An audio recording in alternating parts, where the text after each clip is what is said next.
My parents said they wouldn't pay for my life-saving medical treatment because they needed the money for my brother's education. Luckily, my aunt saved me, but I secretly did this, and they came to regret their choice for years to come. I was 15 when I found out my life wasn't worth the price of a college degree. I still remember the way my mom sat across from me at the kitchen table, her hands folded, like we were discussing what to have for dinner, not whether I was going to live or die. My dad stood behind her with his arms crossed, silent like usual. They had just gotten off the phone with the insurance company. I knew the treatment wasn't covered. I knew it was going to be expensive, but I also thought I knew, that they had savings, not a ton, but enough. They'd mentioned it more than once. So I asked, "What now?" My mom looked at me with that weirdly calm face she always made when she was about to say something awful. "We're not going to move forward with the treatment." At first, I didn't understand. I thought maybe she meant they wanted a second opinion or were waiting for more information. I was confused, not scared. "What do you mean?" I asked. She let out a soft sigh, like I was making this harder than it needed to be. "Sweetie, we've talked about it. Your father and I think if it's meant to be, God will make it work out." I blinked. "What?" Dad finally spoke. "We can't afford to spend everything on this. Caleb's starting university next year. His future, his tuition, his housing, that's all lined up. We can't throw that away. Throw that away." I stared at them. I couldn't even breathe for a second. I wasn't naive. I knew they always favored Caleb. He was the golden boy. He got new clothes, summer camps, tutoring, attention. I got leftovers in silence. But I never actually believed they'd let me die. "You're choosing college over me?" My voice came out small. My mom looked almost offended. "Don't say it like that. It's not a choice. We're just trusting in God's plan." I sat there, my heart pounding so loud I could barely hear. I wanted to scream or cry or throw something, but I didn't. Instead, I stood up, went to my room, and closed the door. I didn't come out for the rest of the night. They didn't knock. That was the moment it hit me. If I wanted to live, I was going to have to do it alone. So I opened my laptop. I started Googling it. Can a minor disown their parents for medical neglect? It can. Can I get free health care if I'm in foster care? It does. Does juvenile detention include medical treatment? I'm not kidding. For a few minutes, I honestly considered committing a crime, just bad enough to get me arrested, but not so bad I'd be locked away forever. I figured jail had to have some kind of medical care, right? Sounds ridiculous now, but at the time I was desperate.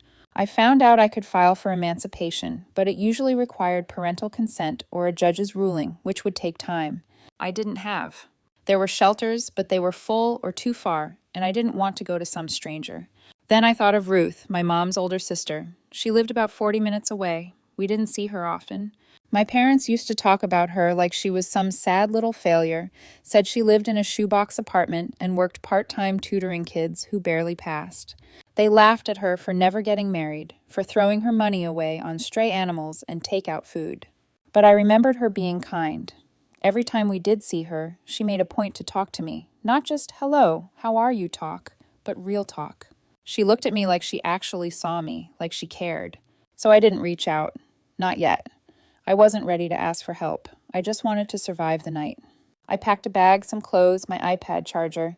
I took the little bit of cash I had hidden in a jar in my closet, maybe $70 total. I waited until after midnight, listened to the creak of the hallway floorboards, the click of their bedroom door, and then I left just like that. I didn't leave a note. I didn't say goodbye. I walked 5 blocks before I found a bench near the 24-hour grocery store. I sat there for a long time just thinking. I thought about how I used to believe my parents loved me. Not the way they loved Caleb, sure, but I thought maybe deep down they still cared. I thought about the way my mom had held my hand when I was little, how she used to read to me at night before Caleb started middle school, and everything shifted. I thought about my dad teaching him how to drive while I sat inside doing dishes. And I thought about how now that I needed them most, they'd chosen to spend that money on someone else, not a stranger, not a neighbor, my brother. And not just for anything, for college, as if that somehow mattered more than whether I lived to see 16. I sat on that bench until the sky started to lighten. I didn't cry. I just planned. I wasn't going back. Whatever happened next, whatever I had to do, wherever I had to go, I was going to find a way to stay alive without them. I didn't sleep that first night. I watched the sky change from black to gray, then to gold as the sun came up. People passed me on the sidewalk, some with coffee cups, some walking dogs, a few in suits with their heads down. No one looked at me. I think that's what hit me hardest, how invisible I was. Just a girl on a bench with a backpack. No one stopped to ask if I was okay. Not that I expected them to. I was used to not being seen. I'd gotten good at it. Not in a sad, melodramatic way, just in a quiet, practiced way. I knew how to disappear in plain sight, how to take up as little space as possible. That's what it had been like at home for as long as I could remember. My parents weren't abusive in the way people expect. They didn't yell or hit or lock me in a closet. They didn't need to. Ignoring someone completely is its own kind of violence. Caleb, my older brother, was the star the day he was born. I think the spotlight just permanently snapped toward him, and when I came along 2 years later, I was an afterthought. They'd never say that out loud, of course. They'd smile and say they loved us equally, but it was a lie so thin you could see through it with your eyes closed. When Caleb got sick, it was a family emergency. Everyone dropped what they were doing.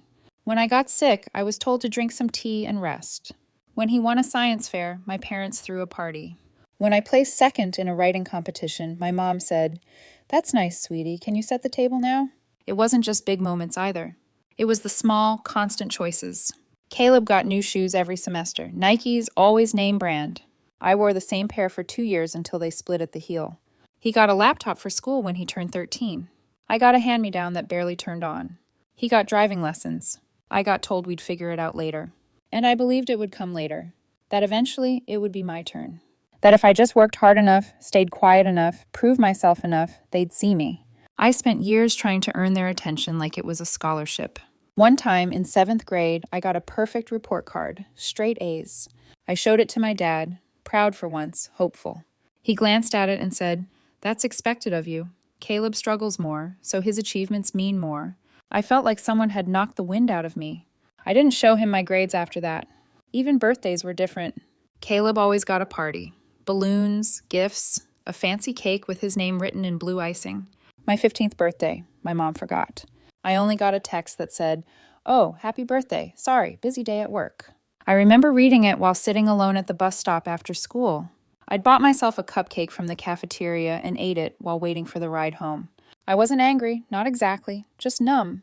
But even with all of that, I never thought they'd let me die. That's the part that still doesn't feel real sometimes. I thought they loved me, even if it wasn't the same way they loved Caleb. I thought if it came down to it, if my life was on the line, they'd step up. They didn't. They chose him. But this time, it wasn't over a pair of shoes, or a school trip, or a birthday. It was my life, and they walked away from it like it was nothing. They had known what they were doing. That's what sent me running. Not just fear, but clarity. I wasn't safe in that house, not because they'd hurt me, but because they wouldn't save me. So I ran, and now I was sitting on a park bench with a backpack full of clothes and $73 in cash. I didn't know where I was going yet. I just knew I wasn't going back. For a second, I thought about calling my school counselor, but I knew how that would go. Mandatory reports, child services, maybe foster care, maybe worse. I'd seen enough news stories to know that even well-meaning systems don't always protect kids. Then I thought about Ruth, my mom's sister, the only adult in my life who ever treated me like I mattered. I hadn't seen her in almost a year. My parents didn't like inviting her over, said she was negative and always judging. In reality, I think she just made them uncomfortable because she saw through them. She never bought into the perfect family act. Once, when I was maybe 10, I overheard my mom on the phone with Ruth. They were arguing. My mom said, "We're doing fine, Ruth. You don't need to lecture us on parenting." Ruth's voice came through the speaker, sharp and clear. "I'm not lecturing. I'm just wondering why Elena looks like she hasn't been hugged in weeks." That sentence hit me like a truck. Guess it was true. She saw me, even then.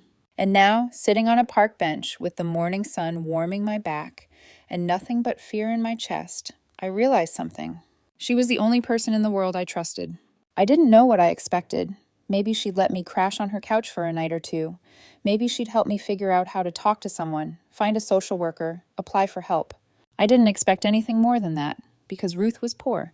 My parents never stopped reminding me of that. "She can barely take care of herself," my dad would mutter. "Lives like a hermit," my mom added. "You should feel lucky we provide what she can't."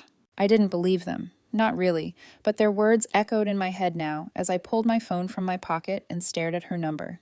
My hands shook as I dialed. The phone rang once, twice, then she picked up. "Hello?" I opened my mouth, and for the first time since leaving home, I felt tears burning at the edges of my eyes. "Ruth," I said, "it's me, Elena." I waited for her to ask what was wrong, to sound confused. She didn't. She just said, "Where are you?" And when I told her, she said two words I'll never forget. "Stay there." He was coming. She pulled up 10 minutes later in a faded red car with one window that wouldn't roll up all the way.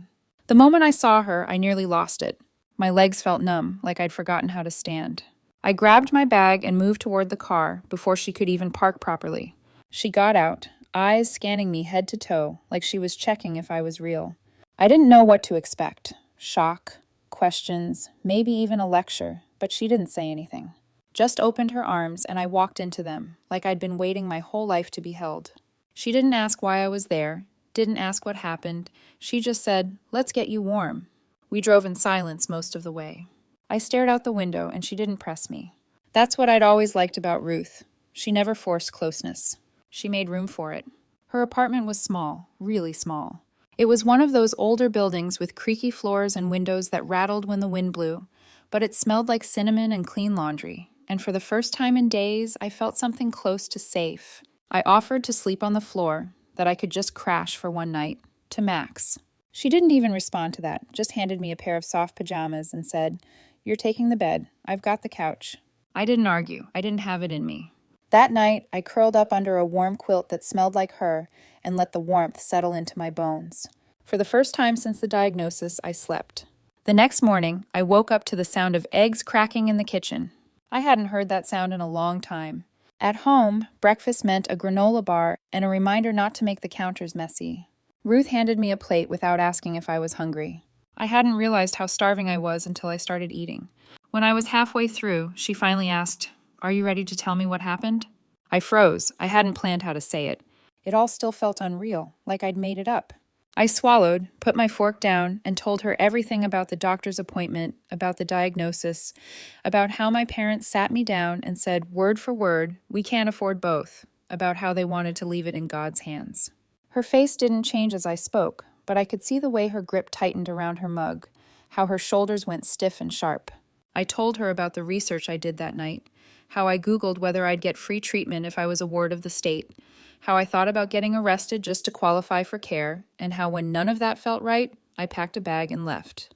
When I finished, she was quiet for a long time, then she said, "You're not going back there." It wasn't a question. I looked at her unsure. "But your apartment, there's barely room." "I know you don't have." She cut me off.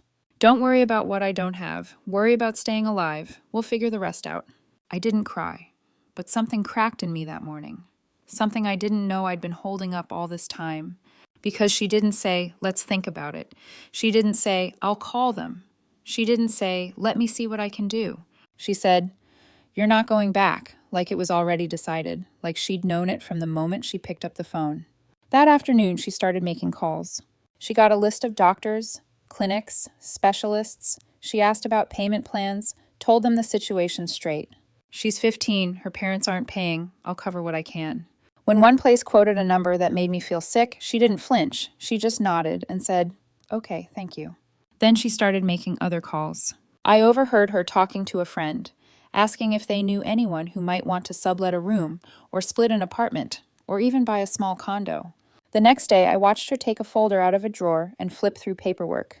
Deeds, retirement accounts, bonds. She sat with a calculator, silent, making lists. I tried to stop her. "Ruth, you don't have to do this," I said. "This isn't your responsibility." She looked up at me. "Your family, my parents, are nothing to me anymore." She finished. Her voice was calm, steady. "You are. That's all that matters." By the end of the week, she'd put her condo on the market. It was a tiny place, but it was hers, paid off, cozy, full of books and memories, and chipped mugs she refused to throw away. And she was selling it for me. She never made a big speech, never said, "Look what I'm giving up," never cried or asked for anything in return, just said, "The sooner we get you treatment, the better." That's when I broke. I didn't sob. It wasn't messy. I just sat on the couch and let a single tear slide down my cheek and said, "I didn't think anyone would do this for me." She came and sat beside me, didn't say anything, just took my hand. That night, I lay in her bed staring at the ceiling, thinking about how differently things could have gone. If I'd stayed home, if I'd waited, if I hadn't called her. I thought about what my parents would say if they knew where I was, what they'd do if they realized someone else had stepped in where they wouldn't.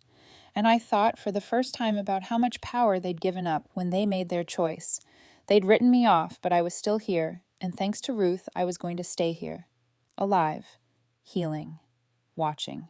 They didn't know it yet, but their decision was going to come back to them soon. I would do something that would change everything. The first few weeks after my treatment ended were the hardest. People think recovery is this glorious upward climb, like the worst is over and everything just gets better, but it's not. It's messy and slow. It's full of side effects and strange pain and long stretches of feeling stuck between getting better and still being broken. Ruth didn't rush me. She cooked, cleaned, handled the bills, sat with me in silence when I didn't feel like talking, and listened without interruption when I did. She treated my healing like it was the most important project in the world, and somehow, little by little, I came back. My body stopped shaking when I stood too long. I could keep food down. I started walking further each day, talking more, sleeping more than an hour at a time. I still had nothing to give her, not then, but I promised myself that when the time came, she would never want for anything again. And even as I worked on getting stronger, I felt something else building inside me. Not anger, not hate, just this cold, steady knowledge that I couldn't let what they did disappear into silence. They tried to erase me. They'd written me off like a bad investment, and yet I was still here, breathing, healing, watching. So I started thinking about how to make it matter. I didn't want a viral post or a screaming match or some long-winded letter about how much they'd hurt me. What I wanted was for the right person to know, the one person whose opinion they worshipped. Growing up, there were always certain rules in our house, things that didn't make sense to outsiders, like how we weren't allowed to eat in the living room on certain nights, or why my mom would buy expensive wine we weren't allowed to open. It was all about preparing for him, Dr. Malcolm Avery. He was the kingmaker, ran the National Private Admissions Consortium, former Ivy League dean, respected, untouchable. He came to dinner once when I was 11. I wore a dress I hated and was told not to speak unless spoken to. I remember that night down to the smell of the overcooked salmon my mom ruined because she was too nervous to pay attention to the oven. Caleb showed him a science project. My parents laughed too loudly at his jokes. They kept slipping in their client stats, their student success stories, their whole pitch wrapped in casual conversation. Me? I was there to smile, nod, and stay quiet. After he left, my parents bust like they'd just seen God. "If we get Avery's trust, we're set," my dad said. "That's all it takes." They spent the next decade obsessed with that man's approval. So when I was finally strong enough to sit at my desk without my legs shaking, I opened a blank email and I wrote the truth. Not just a will-be-sturdy rant, just facts.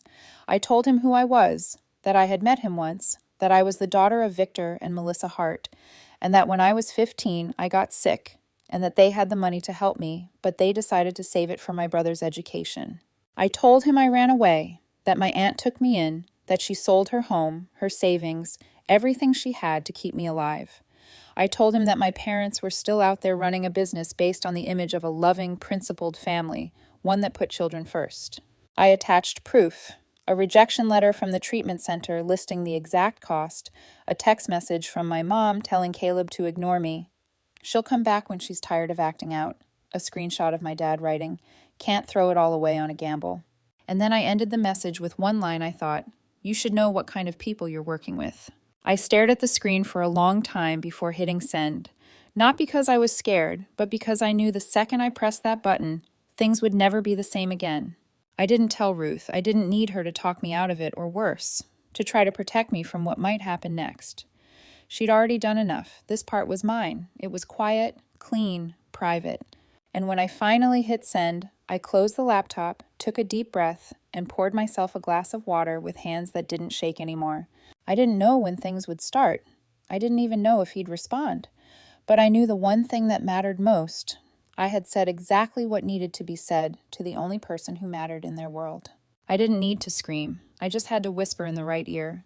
I didn't hear back from Dr. Avery. I didn't expect to. But a few weeks after I sent the message, I noticed something strange. The badge on my parents' website, the one from the consortium, was gone. It had always been front and center. They used to brag about it constantly, endorsed by Avery. They'd say he only works with the best. Now it was just missing. I checked the consortium's directory. Their name had been quietly removed. No announcement, no drama, just one clean cut. And then it began. At first, it was little things. Their business page, which used to be full of 5-star reviews and glowing testimonials, started losing traction.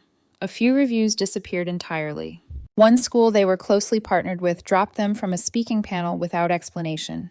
They posted less. Their smiles looked tighter. Then the real damage started. Rumors in parent groups, posts hinting at unethical practices. One client pulled their contract and requested a full refund. They tried to pivot. New branding, new packages, even a name change. It didn't work. Their phone stopped ringing. Their inbox went silent. Clients ghosted them. Schools cut ties. Their reputation, once the entire foundation of their business, had collapsed without a sound. 6 months later, I heard they had to shut down their office. They moved everything into their home, then lost that too. I found out through a post on a local forum. Someone asking if anyone knew a cheap real estate agent because a couple in education consulting just defaulted. The address matched. They moved into a rental in a worse part of town. Still together, but barely. Not out of love, out of necessity. I heard they fought constantly. Neighbors reported shouting, once the police were called. They didn't split. Maybe they couldn't afford to. Maybe they knew no one else would want them. And through all of it, I stayed silent. I didn't gloat. I didn't reach out. I just watched. And I built. By the time I was 19, I had turned my tutoring side hustle into a full-time business. I specialized in helping kids with college essays, especially the ones who didn't have picture-perfect lives. I understood how to make their stories real, how to make them count. Word spread. Clients poured in. I brought Ruth on full-time. Admin, scheduling, managing emails. I paid her more than she'd ever made in her life. She never asked for a raise, never asked for anything, actually. But I gave it to her anyway because she gave up everything for me. On her birthday, I surprised her with a house. Small, sunlit, near a lake, with a reading room and a kitchen that didn't leak. She cried. Then I cried. Then I booked her a trip to Greece. She'd always wanted to go. Said she used to have a photo of Santorini taped above her desk. She posted a picture from the trip, her smiling, holding a glass of wine, the sea behind her. The caption said, "To my wonderful niece, Elena, thank you for giving me a life I never dared to dream of." That was the post that changed everything. Made its way back to them. I don't know how. Maybe someone shared it. Maybe they searched my name out of habit or spite. But I know the moment they saw it because just days later, they started reaching out. First, it was emails. "We're happy you're doing well. Let's reconnect. We'd love to talk." I didn't respond. Then came the texts. The calls. I changed my number. Then one day I saw them. They came to an event I was speaking at, some small conference for student mentors. They waited outside until it ended. I walked out and there they were. I almost didn't recognize them. My dad looked older, his suit didn't fit right, his shoes were worn down. My mom had gray streaks in her hair, her makeup uneven like she hadn't worn it in a while. "Elena," she said, her voice cracked. "Please, just a minute." I didn't move. "We know we messed up," my dad said. "We've lost everything," my mom stepped forward. "We saw Ruth's post. We didn't realize how far you'd come, how generous you are." I stared at her. "You mean generous like paying for someone's treatment so they don't die?" I asked. She flinched. My dad spoke again. "We were scared. We made mistakes. We didn't think—" "No," I said. "You didn't think. You just decided I wasn't worth it." "We were under pressure," my mom whispered. "We thought Caleb's not talking to you either," I said, "because even he knows what you did." They were quiet, then tired. "We're not asking for much," my dad said. "Just a little help. We're not doing well." I let the silence hang. And then I said, "You told me you couldn't afford to save my life. I'm just returning the favor." My mom's lip trembled. My dad looked away, and I turned around and walked off the curb toward my car. They didn't follow. Later that night, Ruth asked me how the talk went. I told her it was fine. I didn't mention them. She smiled, poured us both some tea, and started planning her next trip. I asked where she wanted to go. She grinned. "Somewhere warm with a hammock." We clinked mugs, and I thought, not for the first time, I didn't just survive. I built something. And I built it for the only person who ever thought I was worth saving.